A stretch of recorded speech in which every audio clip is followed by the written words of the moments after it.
शेतकरी नेता म्हणून तुमच्याकडे बघितलं जातं. तुम्ही माजी फलोत्पादन मंत्री देखील होता, त्यामुळे अनेक भाज्या अनेक फळं तुम्हाला माहिती आहेत आणि आमचं मन की बात एक विशेष सेगमेंट आहे ज्यामध्ये आम्ही तुमच्यासाठी काही भाज्या आणि फळं निवडलेली आहेत. ते बघितल्यावर तुम्हाला जो नेता आठवेल त्याचं तुम्हाला नाव सांगायचंय. गाजर. सध्या सहज नेते मंडळी म्हणतात आश्वासनाचं गाजर दिलंय.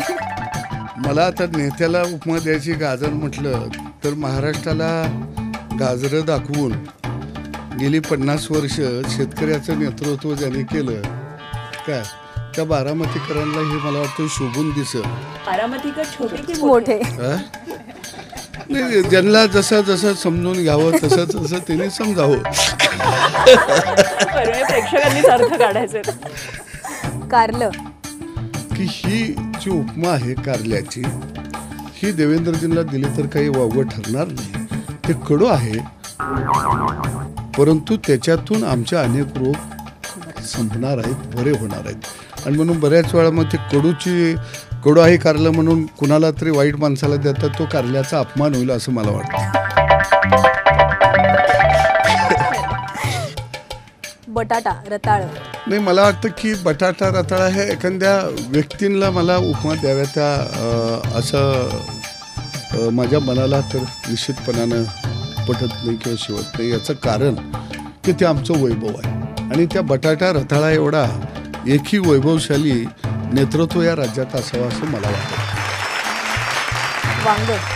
वांग्याच्या शेतीवरती पैसा चांगला मिळतो परंतु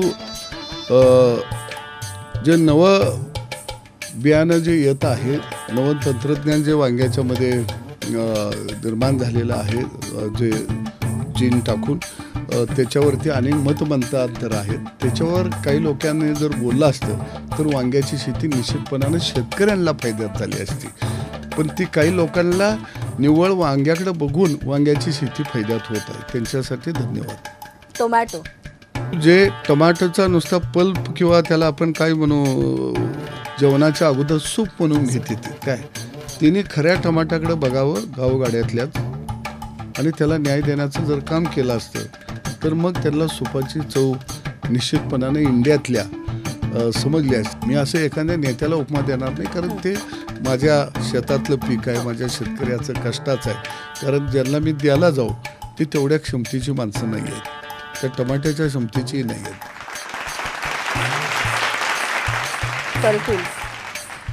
करटूल हे आमची आता रानभाजी आहे आणि ही आयुर्वेदिक आमची भाजी आहे. आता करटूल सुद्धा मला वाटतं ह्या नेत्यांना जर विचारलं की हिची उत्पत्ती कशी झाली, कोणत्या रानामध्ये येऊ शकते, कोणत्या क्षेत्रामध्ये तिचं उत्पादन जास्त आहे, हे मला वाटतं आता कधीतरी, आता नको, आता माझ्यामुळं ते पाठ करून ठेवतील कोणतरी.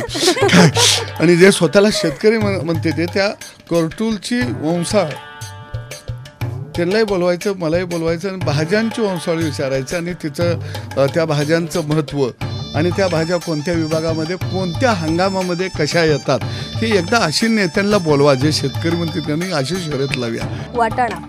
जाहीरनामे निघालेले आहेत, ते वाटाण्यासारखे वाटत सुटलेले आहेत काय, पण त्यांना माहीत नाही की फुटाणा हा वाटाण्यापासून बी होतो काय. त्यामुळं मला वाटतं की राज्यकर्त्यांनी वाटाण्यासारखं फुटाणे बनवू नये, वाटाण्याचं वाटाणाच राहावं. ही एक मॅडम शेती आहे हो राजकारणाची. जशी शेतकऱ्यांची शेती आहे ना तशी शेती आहे. बघा, ज्याला तालुक्याचं राजकारण करायचं आहे ते तालुक्यात येऊन राहतं, ज्याला गावातलं राजकारण करायचं आहे ते गावात राहतं, ज्याला जिल्ह्याचं राजकारण करायचं आहे ते जिल्ह्यात राहतं, ज्याला राज्याचं राजकारण करायचं आहे ते मुंबईत राहतं. बघा, जे असे नेते आहेत की ते पूर्ण वेळ मुंबईत असते, ही यांची शेती आहे हो एकदम. आणि मग इथं राहिलं की ते आपल्याला काय वाटतं प्रचंड हुशार आहे. मला बी असं वाटायचं पहिलं मंत्री म्हणजे लय अभ्यास करत असेल, लय हुशार असेल, भयानक हुशार. खरं माझं तसा भास होता. पण मी इथं आलो कळलं ही हुशार काय भानगड नसते. इथं फक्त कपडे बिपडे ओके ठेवायचे. सत्ता पद आले की साईडला गडी उभा आपोआप राहिलेली असते, ती वया घेऊन काय बोलायचं सभागृहात ह्याच्यात त्याच्यात चिट्या येत्या त्या तेवढं चिठी धरायची. लय कठीण प्रश्न आलाच एखादा प्रश्न कठीण तर त्याच आमदाराला म्हणायचं तुम्ही विचारलेला प्रश्न योग्य होता आणि अभ्यासपूर्ण तुम्ही माहिती घेतलेली आहे आणि निश्चितपणानं या प्रश्नावर ठोस कारवाई सरकार आता करणार आहे. काय तुमच्या प्रश्नाची दखल आम्ही घेतलेली आहे. ते जर म्हणला की नाही आता निर्णय पाहिजे, नाही लगेच आम्ही आता समिती स्थापन करत आहोत. निर्णय आला की त्याच्यावरती कारवाई होईल. पुन्हा ते लईच खवाळलं तर म्हणायचं त्या समितीमध्ये तुम्हाला सुद्धा घेतलं जाईल. काय नसतंय हो अजिबात. मी एवढा मंत्री राहिलो, कुठल्या समिती आणि किती नेमल्या मलाच पता नाही, त्याचा अहवाल बी येत नसतो आणि काय नसतंय.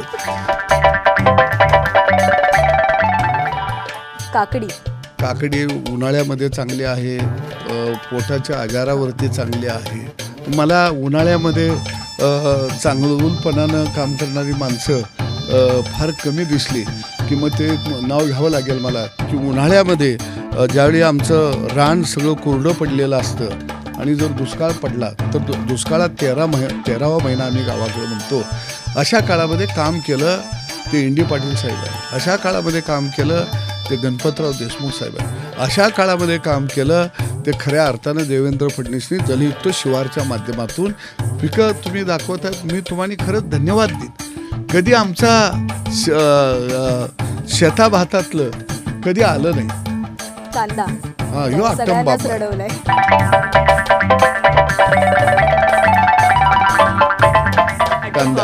कांदा हा आटम बांब आहे. सगळ्यांच्या आवडीचा खऱ्या अर्थानं विषय आहे. कांदा हा राजकारणाचा मोठा अड्डा बनवला. त्यामुळं कांद्याचा निलाव हा हिंदुस्थानातल्या राज्यकर्त्यांनी केला आणि सत्तेच्या खुर्च्या उगवल्या. आता बंद करा, कांद्याला भाव द्या, एवढंच मी म्हणेन. आळू तुला कसा पाळू लय आहे, पण ते पुन्हा आळू गावात. तुम्ही राजकीय पक्षाच्या एखाद्या नेत्याचं नाव सांगा, आळवावरचं पाणी टिकत नाही असं कोणी तुम्हाला नेता वाटतो का? नाही, सगळीच आळवावर बसून पंढरीला निघालेली आहेत. लक्षात यांना युट्यूबाकडे जायचं नाही आहे बऱ्याच लोकांना. हे सगळे सांगतात देवाच्या आळंदीला निघालो, ही सगळी चोराच्या आळंदीकडे चाललेली आहेत. काय 100पेक्षा जास्त आमदार असताना सुद्धा मुख्यमंत्री पदाची घोषणा एकनाथ शिंदे साहेबांच्या नावाची देवेंद्र फडणवीस या माणसाच्या तोंडातून आली आणि त्याच्यानंतर लगेच तुम्हाला उपमुख्यमंत्री व्हायला लागत आहे म्हटल्याबरोबर लगेच आदेश शिस्त पक्षाची मांडली आणि मुख्यमंत्री पदाची शपथ घेतली. त्याच्यावर आदरणीय राज ठाकरे साहेबांनी चांगलं सुंदर पत्र लिहिलेलं होतं. आजच्या राजकारणामध्ये पक्षनिष्ठा कशी असते याचा एक धडा तो एका बाजूला खऱ्या अर्थानं अलीकडच्या तरुण पिढीला मी म्हणेल की देवेंद्रजी तरुण आहेत, देवेंद्रजींनी घालून दिला. आळवावरच्या पानाच्या राजकारणाला सुरुवात कुठून झाली? वसंतदादा पाटलांच्या नंतर त्यांच्या पाठीत खंजीर कुठून आला मला माहीत नाही, पण त्यानंतर आळवावरच्या पाणी म्हणतो आपण त्या राजकारणाला सुरुवात झाली. मग बाहेर फुटा, पुलोत करा, येस करा, पुन्हा काँग्रेसमध्ये जावा, पुन्हा बाहेर पडा, पुन्हा हिमालयाकडे जावा, पुन्हा आत या, पुन्हा स्वतःची दुसरी पार्टी काढा, पुन्हा दुसऱ्यांच्या पार्ट्या फोडा. हे कुणी केलंय हा महाराष्ट्रातला एक मोठा इतिहास आहे.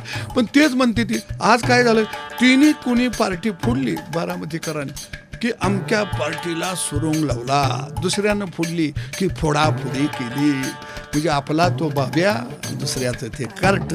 फणस बाहेरून काटेरी आतून गोड.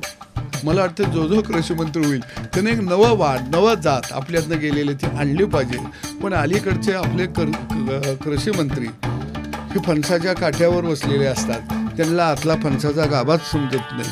त्यामुळं फणसाची सुद्धा अवहेलना चाललेली आहे आणि त्याच्यामुळं माझ्या कोकणाचं मोठं नुकसान होतं. राजकारणी काय कृषी मंत्री म्हणलो, आता अलीकडचं कृषी मंत्री म्हणलं, अलीकडचं नाही, अलीकडचं पलीकडचं काठ्यावरच असतील, त्यांना आतलं काही कळतच नाही. सदाभाऊजी, तुम्ही आम्ही विचारलेल्या सगळ्या प्रश्नांची अगदी मनमोकळेपणाने उत्तरं दिली. धन्यवाद. आणि मी पुढची सूत्र अनुपमा यांच्याकडे सोडते. सदाभाऊ, झी 24 तासच्या जाहीर सभेत आला, तुमच्या सर्व सहकाऱ्यांच्या प्रश्नांची मनमोकळेपणानं उत्तर दिली आणि मन की बात या सेगमेंटमध्ये तुम्ही भाज्यांचे गुणधर्म पण सांगितले आणि त्याचबरोबर कशी नेमकी शेतकऱ्यांसाठी हे सगळं किती महत्त्वाचं आहे आणि हे राजकारण कुठे चाललंय, राजकारणाची शेती कशी होते हे तुम्ही सांगितलं आणि सगळ्या मनमोकळ्या गप्पा मारल्यात त्याबद्दल मनापासून आभार.